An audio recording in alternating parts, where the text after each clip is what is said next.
Welcome to another edition of Close Mode, the Enterprise Sales Show. I'm Brian Dietmeyer, CEO of Close Strong. And today I'm really lucky to be with Hermann Handa, who is the Director of Sales Effectiveness at FCT. And also, I just realized, a founding member of the Sales Enablement Society, now the Revenue Enablement Society. Hermann, welcome to the show. Thank you very much, Brian. And thank you for having me. It's good to be on your show. So, Hermann, you and I were talking a week or so ago, and we talked about competitive enablement, which kind of tickled my fancy, and I said, "Hey, let's talk about this." And I know it's a central part of what you do, and in my opinion, one of the most critical aspects of selling. But maybe for folks who aren't very familiar with competitive enablement, could you just define that for us from your perspective? Absolutely, Brian. It is really the activities that you do to equip your team with the knowledge and the training they need to gain competitive advantage over your competitors, over your sales rivals. So it is designed to give them an upper hand in competitive deals. That's a simple, quick definition in a nutshell. I'm going to talk about ideal state in a few moments, but before we do that, do you think there are things that companies are doing that they believe is competitive enablement, but they might be falling short of what your view is of like true competitive enablement? Yes, absolutely. The biggest mistake companies make is number one, they're not systematically collecting intelligence on their competitors, and really, I think it is a missed opportunity. And unless you're in a monopoly, you actually do not operate in a vacuum, and you do have competitors that are after your business. So that's a bit of a mistake. The second biggest mistake, is really thinking that competitive intelligence is competitive enablement. It simply isn't. Competitive intelligence, in my books, is collecting raw information and analyzing raw information and providing that analysis to your stakeholders, whether that's the executive team or the product management team. And you really cannot provide this raw data to your sales team without commentary, and that's when competitive enablement comes in. It takes it one step further. It is about creating messaging and positioning around the data points and the analysis that you collected.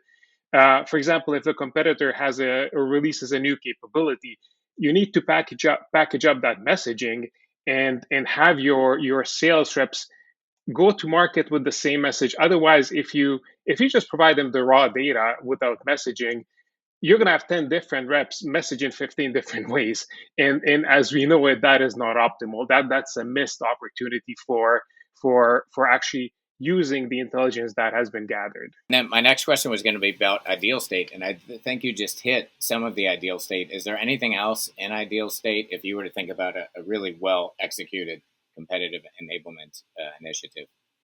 Yes, so I do think of this as a pyramid where there's different layers, and the ones that I mentioned are towards the bottom, and at the top layer are the companies that do this well. And I've recently come across a study where only 20% of the reps who participated was by the product marketing alliance gave their competitive enablement teams a score of 8 out of 10, 8 or higher, meaning that only 20% of the companies do this well, or at least their sales reps believe that do this well. And these are the companies that actually realize the value of packaging up a competitive info, competitive analysis, and then fully enabling their team to compete. And I do want to mention here a couple of points that are typical of companies who go all in and do this well. Number one, it is supported at the executive level. Without it doesn't work. Much like sales enablement in general, it does not work if it's not fully supported. And there's at least one full-time person dedicated to competitive intelligence slash competitive enablement. These companies update battle cards not once a year or not twice a year, every 6 months, but real time as new information comes in. And at this level, they would typically have technology platform implemented as well for competitive enablement.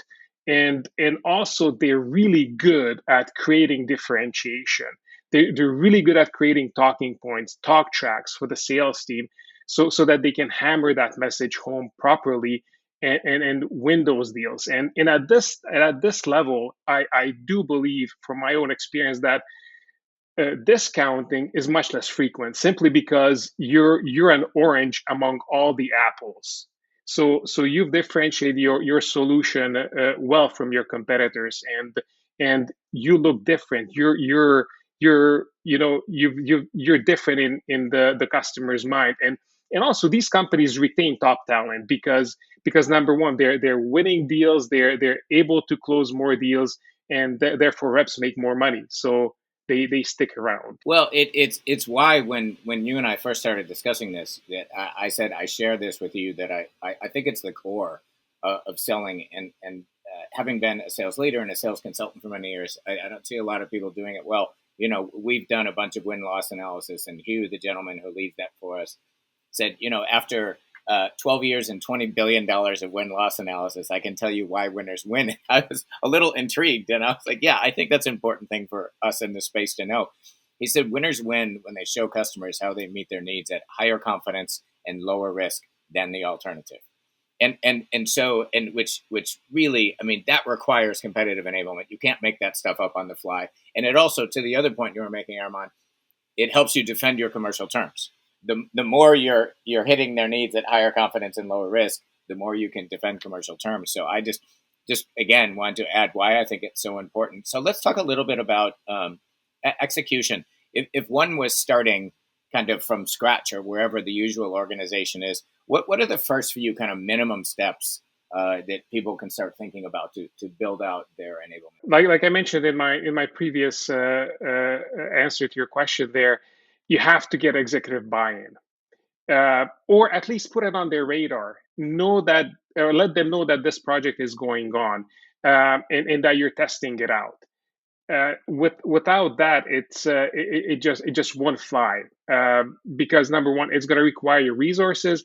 If you don't have a full-time person, then a part of your time will have to be dedicated, or someone's time, and that's resources taken away from something else.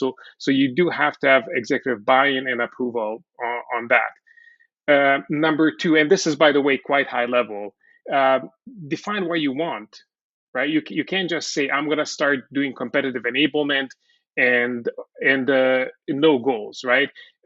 It should start, typically, I would say, start with sales goals, but it can include product development goals, or executive goals. And then as you find information out, as you find value in doing your activities, let the executive teams know, keep them informed. That'll get you buy-in, and will show the value. And then the biggest thing, the big one of the biggest mistakes I see is especially when companies have limited resources, they want to analyze every single competitor they have. It's like, focus on your top one, two, three competitors. Identify who you're losing against most, who's costing you the most margin, or whatever your criteria is. Which we talked about defining your goals earlier. So if your criteria is to increase margin or speed up your sales cycles, make sure that you identify those competitors that are biting into these results that you're trying to achieve. That you know they're not getting you to where you are. You need to lower your prices, etc. So identify the ones that you want, and then obviously you need to do your research. You need to validate their strengths and weaknesses. You need to validate your strengths and weaknesses with the market as well. That's typically through win loss analysis. um, and this is where very often companies make incorrect assumption about why companies, or why their customers buy their competitor, and it turns out that's not really the reason, right? um, so it is important to know those things. And also, I found that very often, reps will tell you one thing, why customers buy your solution, and it is completely different. And I've seen statistics around this where they only get it right 40% of the time. So 60% of the time, the reps are wrong as to why customers buy you or buy the competitor. So make sure that you do that. And once you collected the raw data, you have the analysis completed. Turn that into messaging, right? because that's where it lands. That's where it lands for your deals. That's where it lands for your revenue. And don't just create the content and throw it over to sales across the fence, so to speak, whatever that fence is, wherever you're sitting. You may be sitting in marketing, you may be sitting in product marketing or product, etc. Don't just train them. Make sure that they know it. It is incredible how many companies just hand over pieces of information on either in digital format or on paper. Here we go, sales team, read it and then go and sell. It is mind-boggling how many companies expect their reps to practice in front of their customers. Right? You do not practice in front of your customers. You practice in a safe environment. So have somebody make sure that they lead those knowledge sessions, those role plays, whatever they are. And that's where companies fall short. So do not leave this step out. It is critical. And then gather feedback: what's working, what's not, and then finally measure. Right. Whatever measurement you're after, as we discussed before, do you want to increase your win rates? Do you want to increase your or shorten your sales cycle? Do you want to increase margins? Stop discounting, whatever that is. So measure. Make sure that that you're able to show the results, and results, if you've done well, I guarantee you will come. It is such a low hanging fruit and has such an outsized impact for the activity that it's hard to believe unless you start doing it. Now, these are the main things. There are other things, smaller things, like make sure that you have a process for disseminating that information. Make sure you gather, you crowdsource as much as you can, etc. But I think I've highlighted the main points around this. Yeah, I love the point you made it earlier, and I'm glad you brought it up again about and the way you just said it was different. Don't practice in front of the customers. That's unbelievably valid. I want to add kind of a follow up question about this. There are different levels of competitive enablement. To me, the ultimate is how do you move metrics in the customer organization better than that alternative? I think there's probably a lot of feature function stuff you can put in there, but the question is like how much of your drill down is actually here's the evidence of the metrics we move better than this alternative. Absolutely. I mean, if you have that information at your fingertips, then yes, you need to compete and show those metrics.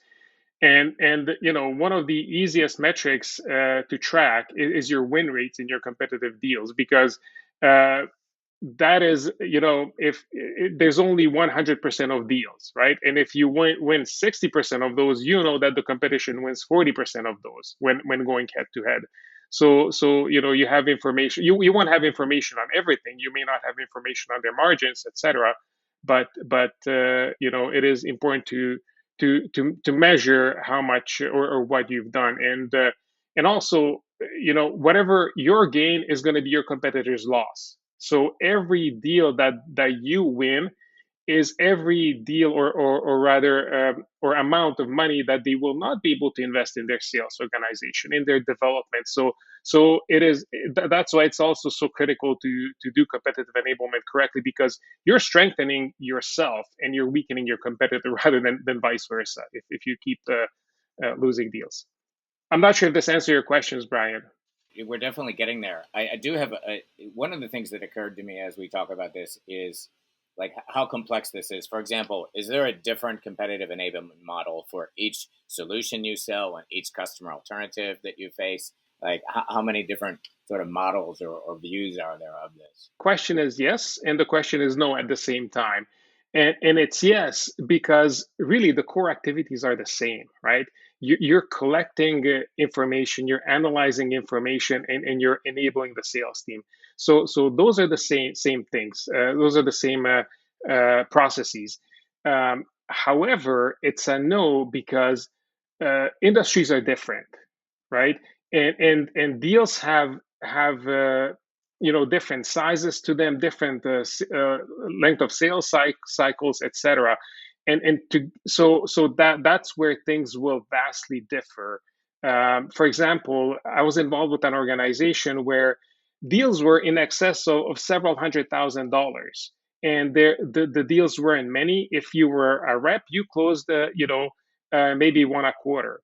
So for every single opportunity, there was a significant account planning and opportunity planning that the competitive enablement team was involved in, simply because there was the value of the deal was so big, and you needed to do very well. Otherwise, if you lose a couple of those deals, if you have a 25% win rate, for example, you're not going to have a good year, right? So it needed competitive support.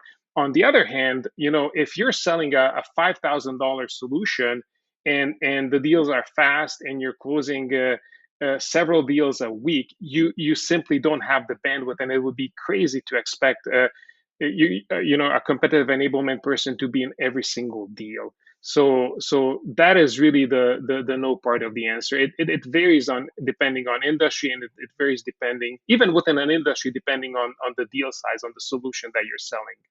I wonder sort of how organic this is. Let me give you an example. Let's say your company rolls out a new feature, a new product, and it changes your competitive positioning, or your competitor does that. Or, I think about during COVID, like customer needs were changing like crazy because, supply chains were all messed up and that kind of thing. So let's say your company rolls out something and their competitor rolls out something. Is there sort of a just in time feature of this where you can call, like, say, hey, our competitive enablement has just shifted. We just found out this new thing. And is there a way to do this kind of real time or just in time? Yes, that is actually a really, really good question. And I keep warning every single competitive enablement person that I come across is features, yeah, keep an eye on them, but don't sweat them too much, because each little feature will not change the competitive dynamic, or the competitor's value proposition. So keep an eye on.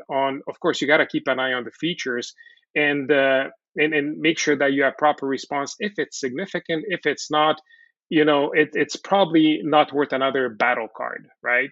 Or an entry into the battle card. It's companies release new features and capabilities all the time.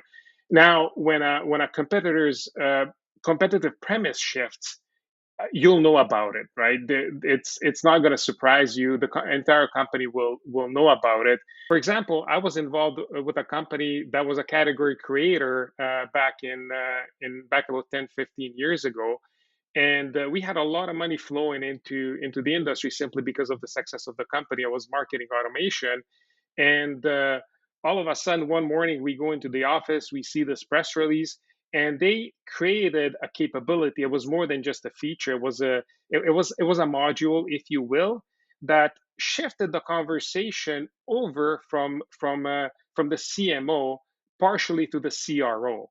And we were at that, we did not expect anything like that, but we did hit the panic button because CRO is now in the deal, and we never spoke to the CROs. So we scrambled a bit, released our product, which our competitive capability, which was better. And in the meantime, we had to adjust our messaging. But again, things happen quickly, and that was something that we could not have missed. So yes, keep an eye on the features, but really, really only react in a big way if their positioning switches, or if it's a significantly new capability. I've been in sales long enough that I recall, like, you don't talk bad against your competitor thing. And I wonder, like, how people react to this level of competitive enablement, which is going directly after that competing alternative. How do you feel about that sentiment that either used to or still exists in sales? I actually feel very strongly about it, and I cannot tell you how many calls I've heard and call recordings I've heard where a competitor would bash our company or another company, and it is just not cool. Just don't do it, right? You don't do it in the olden days, and you shouldn't do it now. In fact, what you should do is give credit to the competitor. It is going to go a long way, and give credit to something that they do well. And I know it's hard to believe, but competitors do stuff well as well, right? Not just you. They have good points. And let's take a competitor that is the cheapest in the market. And yes, maybe their product is not that great. Maybe they're missing features, But what they do really well is being the cheapest in the market, and you do have to acknowledge that, right? They're the price leader. So be open about your competitor strong points, acknowledge them, and you're going to earn your earn credibility and the trust from your prospect. um, it boggles my mind how many companies or how many sales reps just get really defensive when a competitor is mentioned. And I recently heard a statistic, by the way, that about 86.5% of the deals across industries, prospects will ask about your competitor, about your views on the competitor, or comparison. And therefore, it is really important that you know your differentiation points, because it will come up. If you don't bring it up, customers will bring it up. But let me make one quick point. Um, you can go directly after a competitor without bashing them, right? You can mention something negative about their competitive premise, right? If they're the least expensive, then you can talk about how companies that typically don't invest into their staffing will have longer implementations or slower product releases. You'll have less access to customer success, and you've never really mentioned the competitor. You just laid a landmine, if you will, that they will step on when they talk about that. Hey, we're the least expensive, and then the prospect will already think about, yes, my other rep mentioned that, and because you guys are the least expensive, I'm not going to have the support, I'm not going to have new product releases. So no need to bash, no need to bash. Focus on other things like their competitive premise, right? Or the central idea to how they go to market. And it'll go a very long way with your prospect, because you've taught them something new at the same time. Yeah, and my next question was going to be around the customer benefit, and you just started hitting on it. So what I heard you say is like, if we're improving the customer's decision and bringing objective facts to them, that's almost a consultative role we're playing, and that's the switch between so you're attacking the competition and bringing facts to the table to help the customer make a better decision, more holistic decision. Does that sound fair? Absolutely. Your credibility will go a long way. You're coming from a position of strength, and you're coming from a position of confidence when you praise your competitors. You're not afraid to mention them. You're not afraid to highlight their strengths, and that will resonate very well with the prospect. So, and actually, let me tell you a quick story here. I had one of my battle cards end up at the competitor's company. I don't know how it got out, but whatever you create, you pretty much can count on it being seen by the competitor. That is something that you'd have to be careful. So hence, be careful about what you teach your reps. So likely a prospect forwarded it, right? We were in a competitive battle, and then one of our sales rep must have forwarded it. I don't know. I knew their VP of sales through having met several times at conferences. Industries tend to be sometimes very very small, and he picked up the phone when the my battle card landed on his desk, or in his inbox rather. He called me, and he was actually very very grateful that we did not teach our reps to disrespect and to bash them.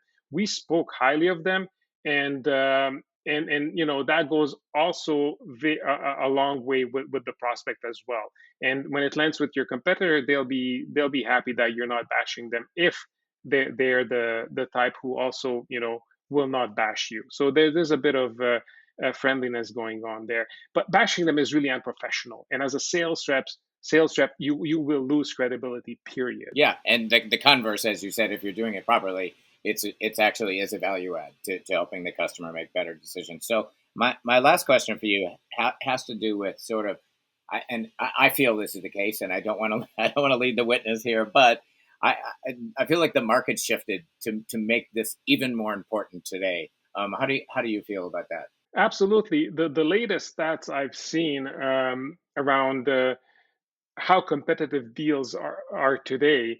One of the studies puts it at 88% saying that deals are more competitive this year than they've ever been. And another study puts it at just over 90%, at 91%. So, and honestly, I don't know where the other 10% come from, because every industry, everybody I know, they do compete. So, good for them if they don't, if they feel that their competitors not are not putting more pressure on their companies. But these kind of statistics tell you that you actually do have to go out, do your research on your competitors, careful research analysis, and then enabling your sales team. Simply because you know you have to let them know how to differentiate for the customer, because if they don't differentiate for the customer, your customer will not figure out your differentiators.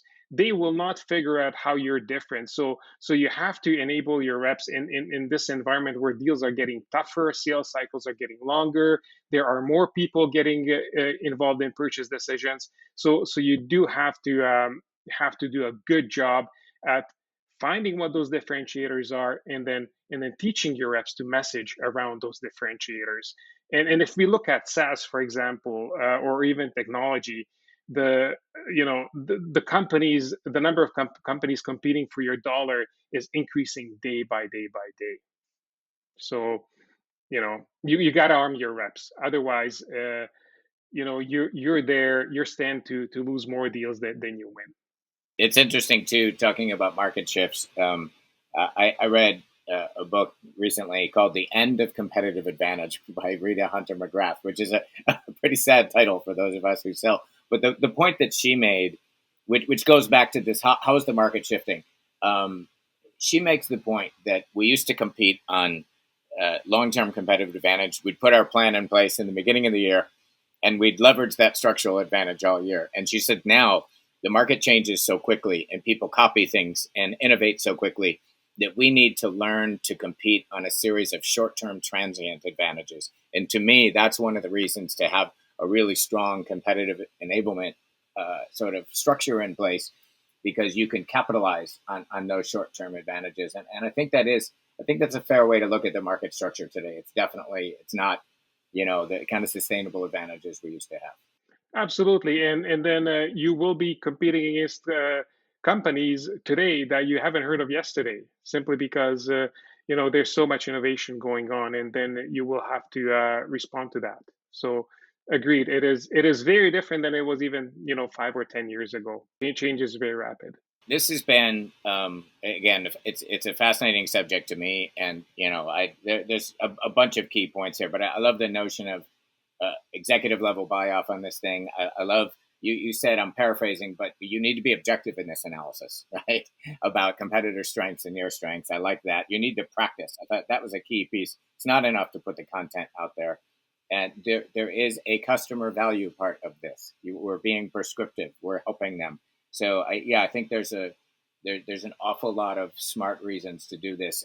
The biggest being sort of winning more competitive fights. So you've been super gracious with your time and sharing your expertise and your ideas, and it's fun working with you as well. I really appreciate this. Thank you very much, Brian. It was fun being on your show. I hope I provided a few valuable nuggets to your listeners. So thank you very much. It was my pleasure.